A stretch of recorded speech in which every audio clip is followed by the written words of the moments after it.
Well, let's move on to Starbucks. Another good company looking at, gauge. I always think of Starbucks as a good gauge on how the economy is doing. That's a good way to think about it. As people are going out and moving around, they're stopping by a Starbucks, picking up a coffee. So that's a good way to look at it.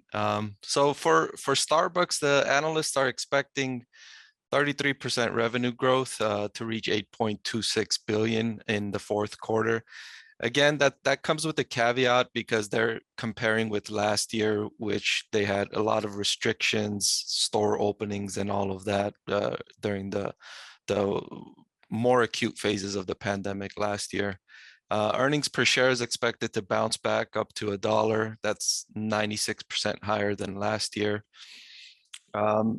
Some interesting things to watch for Starbucks are the comparable store sales growth. Management is expecting to close out the year with 18 to 21% comparable store sales growth. So that's a nice recovery from last year. And then you want to look at new store openings. So for fiscal 2021, they were expected to open 1,100 stores for the year. Interestingly, the net new store openings for Starbucks in 2021 are all going to be international. So in the US, they've opened about 800 stores, but they've also closed about 800 stores. So net, they're not opening any new stores in the US for this year. So that's an interesting development to keep an eye on. And then management is probably going to provide fiscal 2022 outlook during the fourth quarter conference call. You're going to want to look into that. So the company has said its long-term comparable store sales growth is going to be in the range of 3 to 4% per year. And then you add to that about 2 to 3% revenue growth from new store openings. So you get to about a stable equilibrium long run growth rate of about 6 to 7%.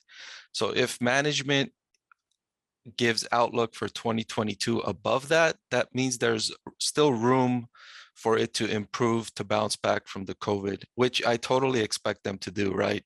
They're still not at full strength, right? We're still not, most businesses are trying to bring employees back to offices, but we're still not completely back to offices. So that's hurting Starbucks as people don't, drive through a Starbucks and pick up a coffee on the way to work.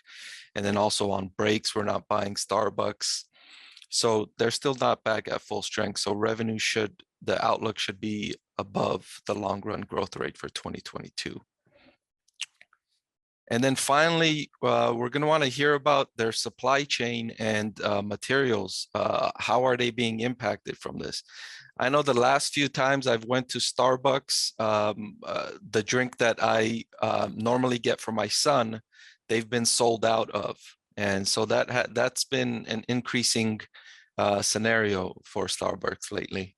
And then also labor constraints. Management has highlighted that they're continuing to invest in labor and wages just to make sure that they have enough staff.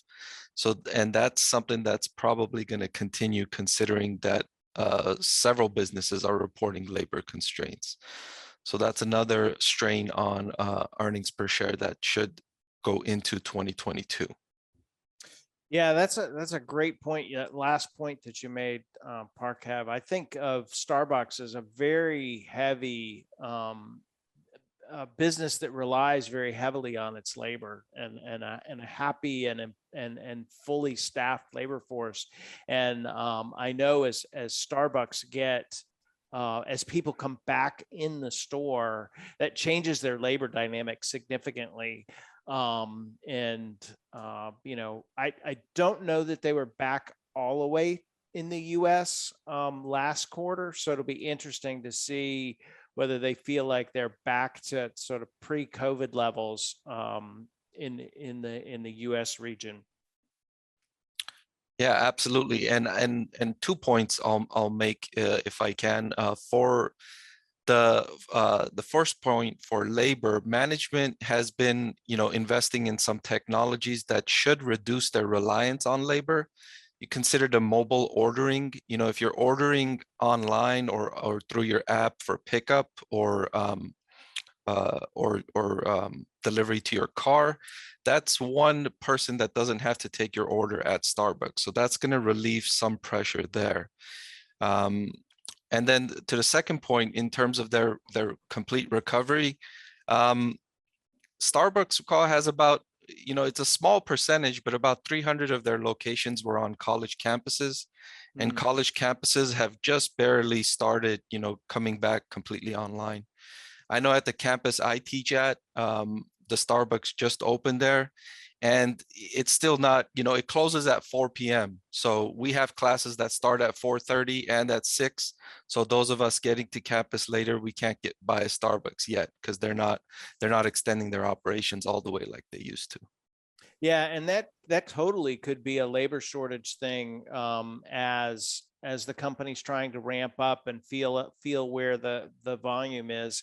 I look at the situation that Starbucks is in, and their former COO, Roz Brewer, left, I think it was about a year ago now, for Walgreens, and she was a tremendous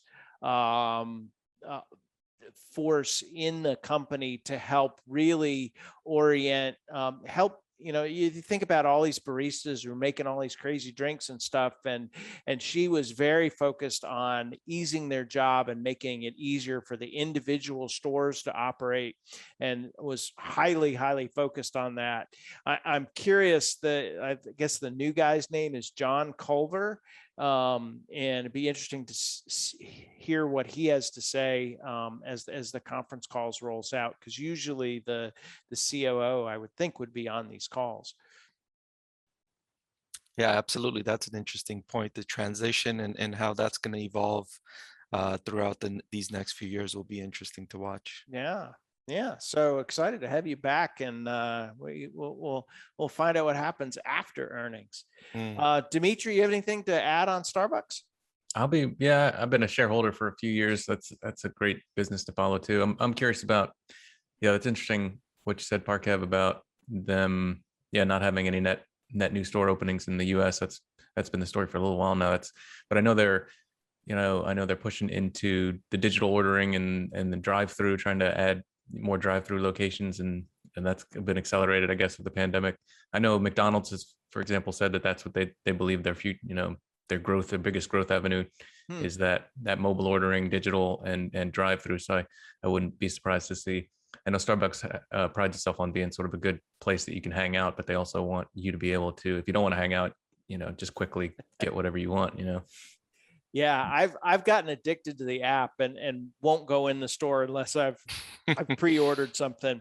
So Parkev, the big question, you teased us with what your son's drink was. I gotta hear what it is that he can't get. The mango dragon fruit refresher. That's his drink of choice, and the last few times he's been disappointed. They haven't had that drink available. That sounds like one you just it's a once in a lifetime thing you gotta try. But your son, it's a regular for your son, so that's really interesting. Yeah.